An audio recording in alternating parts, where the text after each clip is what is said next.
మనసు అనేది దేహం ఆధారంగా వచ్చినాయి.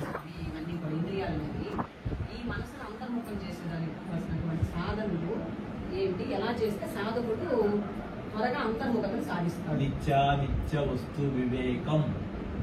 ఏది నిత్యమో ఏది అనిత్యమో నీ మనసుకు ఇవ్వాలి. దేహము నిత్యమైతే ఎప్పుడు ఉండాలిగా, అంటే ఇప్పుడున్నది దేహము, ఇప్పుడు దేహం మాట్లాడుతుంది. ఇదే దేహం నిత్యమైతే ఎప్పుడు ఉండేదైతే 24 గంటలు ఉండాలి. మరి ఈ మనసు కలలోకి పోయినప్పుడు స్వప్నంలో నీకు 100 దేహాలు ఉన్నాయి. 100 దేహాలు బీచ్కి వెళ్ళాలి, లేదా అడవుల్లో జంతువులు తగలబడుతుంది, లేకపోతే యుద్ధం చేసుకుంటాను 50,000 మంది. మరి ఈ దేహం అయితే నువ్వు స్వప్నంలో ఆ దేహం ఎక్కడొచ్చింది అంటే ఈ మనసు స్థూల దేహాన్ని కల్పించి స్వప్నంలో తను ఎన్నైనా దేహాన్ని కల్పించగల శక్తి మనసుకు ఉన్నది.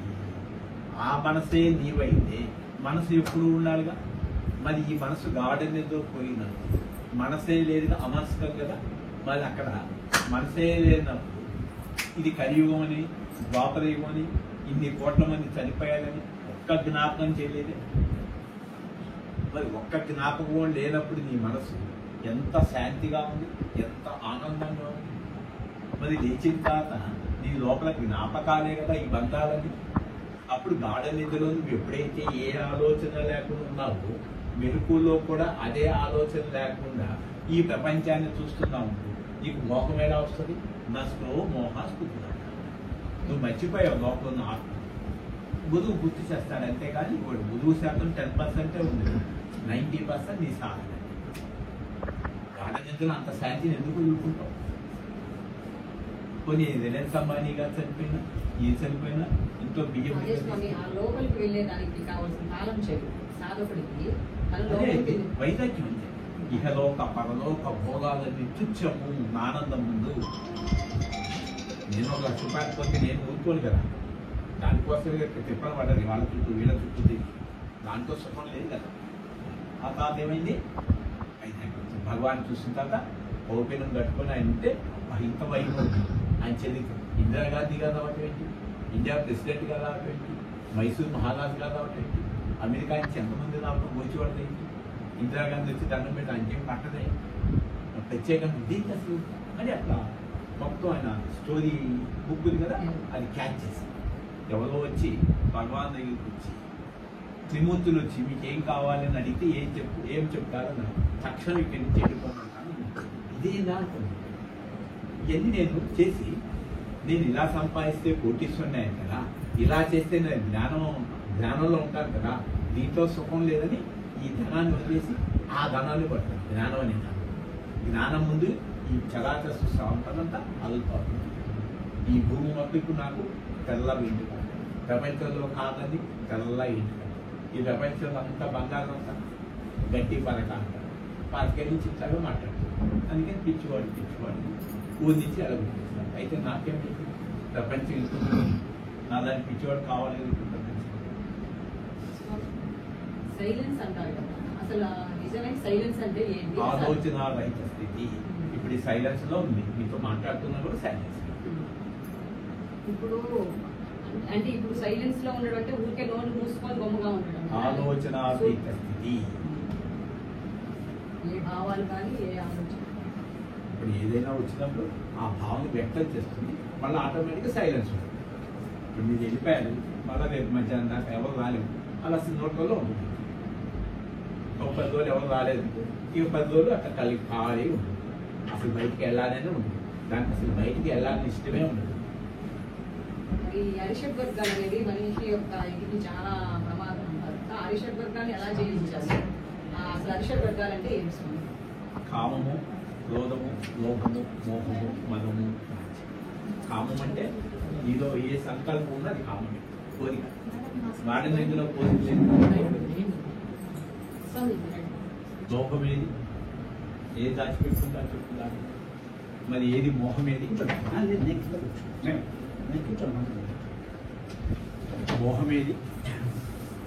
నాకు ఇంత ఆస్తుందని మదమేది? ఇంకోళ్ళకి ఎక్కువ అసూయేది? అదే ఇది జయిస్తే నాకు పరవశానికి వస్తుంది. నాకు ఇదంతా లేనప్పుడు నేను ఆనందంగా ఉన్నాను కదా అని మనసుకి అది చెప్పుకుంటూ తెలిసిన జ్ఞానికి అర్థమవుతుంది స్వామి. అంటే ఇప్పుడు స్టార్టింగ్ స్టేజ్ లో ఉండేటువంటి సాధకుడు నేను అరిషడ్ వర్గాన్ని జయించి అలా సత్పురుషుడుగా ఉండాలి అని నీ మనసుకు ఒప్పించు. అది ఒప్పుకుంటే ఈ సృష్టిలో ఎవరు నేను ఏం చేయలేదు. నీ మనసుకు ఒప్పుకోకపోతే ఎవరు ఏం చేయలేదు. దానివల్ల నష్టపోతున్నావా, లాభం వస్తుందా? తన కోపమే తన శక్తి. మరి నా కోపం వల్ల నాకు ఎంత బాధేస్తుంది, అవతల వాళ్ళకి బాధేస్తుంది. ఏమీ లేదు, నేను ఒక మహాత్ముడిగా మారాలి అని నీ నిర్ణయం బుద్ధిలో అయిపోతే కేవలం చేయాలి. నువ్వు బతుకున్నావు అంటే ఇంటికి ఆత్మ అనాత్మ అంటే జడమైన అనాత్మ, దాని చైతన్యం ఆత్మ. చైతన్యం ద్వారా ఈ జడం కదులుతూ ఉంటుంది. కాబట్టి ఈ అనాత్మ కూడా ఆత్మ ఎప్పుడైతే ముందు ఆత్మను తెలుసుకొని తర్వాత అనాత్మ కూడా ఆత్మ. సినిమా తెరని తెలుసుకో పరమాత్మ, ప్రపంచం కూడా పరమాత్మ. అది సత్యం తెలుసుకోకుండా ప్రపంచాన్ని చూస్తే మాట. దానికి ఆధారం తెలుసుకో. ఈ చరాచర ఆధారం జగత్తు మిథ్య బ్రహ్మ సత్యము అంటారు కదా. ఆ బ్రహ్మ పదార్థము ఎలా అయింది? ఆ బ్రహ్మ సృష్టించింది కదా ఈ జగత్. బ్రహ్మ సృష్టించదు. బ్రహ్మము అదేది సృష్టించదు. అది అకర్త అభోక్త. దాని నుంచి సృష్టికర్త బ్రహ్మైనా పుట్టాడు. అతను కూడా ఒక ఎంప్లాయ్ అంటే అది అకర్త ఆత్మ. ఇది ఎంత కర్త జీవులన్నీ. ఇప్పుడు ఏదైతే ఆధారం ఉందో దానికి ఆది అంతము లేదు. ఇప్పుడు మనం ఇక్కడ కూర్చున్నాము, ఇక్కడ పరమాత్మ ఇక్కడ ఉన్నాడు. ఇది మన సినిమాలో ఉన్నాం, పెద్ద సినిమాలో ఉన్నాం. ఇక్కడ భూమి కూడా దాంట్లో పెద్ద తెర అనమాట. ఇక్కడ చిన్న తెర చిన్న సినిమా, అది పెద్ద తెర పెద్ద సినిమా. మనం అందరిలో పెద్ద సినిమాలో నటీనటులు. వాళ్ళు చిన్న సినిమాలో నటిస్తున్నారు, మనం పెద్ద సినిమాలో నటిస్తున్నాం. కాబట్టి ఈ చరాచర ఆధార నిరాకారము, దానికి బిగినింగ్ ఎండింగ్ లేదని తెలుసుకుంటే అప్పుడు నువ్వు ఈ సినిమాలో నటిస్తున్నట్టు. అవతారం అంటే సత్యాన్ని తెలుసుకొని ఆకారం తీసుకుంటే అవతారం. అసలు దేహం తీసుకొని రావాలనేటువంటిది ఎందుకు ఉంటుంది? అసలు దేహదారి ఎందుకు రావాలి? ఇక్కడ ఏ అనుభవాల కోసం రావాలి? ఎందుకు రావాలి అని కాదు. ఇప్పుడు ముళ్ళు గుచ్చుకున్నది ఎందుకు గుచ్చుకునేది కాదు. క్యాన్సర్ వచ్చింది ఎందుకు వచ్చింది కాదు. హార్ట్ అటాక్ ఎందుకు వచ్చింది కాదు. ఇది ఎలా నిర్మూలించుకొని ఆలోచించుకో. దీనికి సమాధానం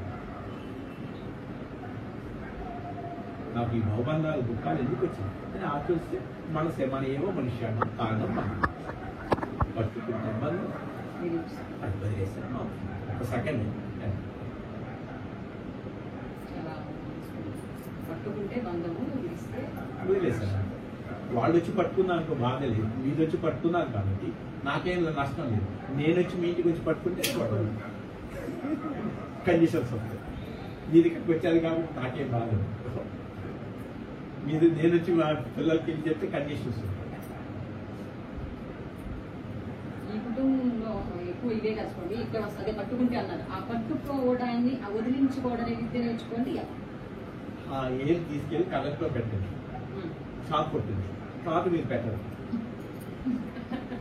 ఇప్పుడు ముందే చెప్పాను పెట్టద్దని. ఇప్పుడు అంతకుముందు ఎవరో చెప్పారు కలర్లో పెట్టదు. ఇక అందుకని ఎవరు కలర్లో పెట్టదు. కానీ ఋషులు చెప్పారు పట్టుకుంటే బంధము వదిలేస్తే.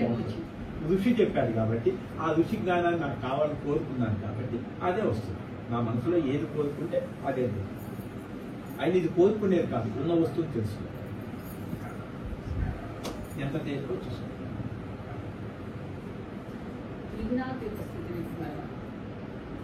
మూడు గుణాలు, నీ గుణాలే నీకు జన్మని తీసుకొచ్చాను.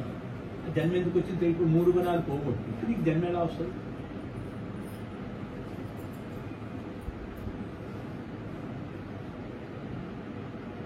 అంత్యకాలే చివరికి పోయి నీ గుణాన్ని నీకు దేహం తెచ్చుకో. నీకు అక్కడంటే తెచ్చుకో, దేహం అనుభవించు. అక్కడైనా మానేయాలి నీ చేతులు. ముక్తి జీవన్ముక్తి కావాలి వదిలేసుకో.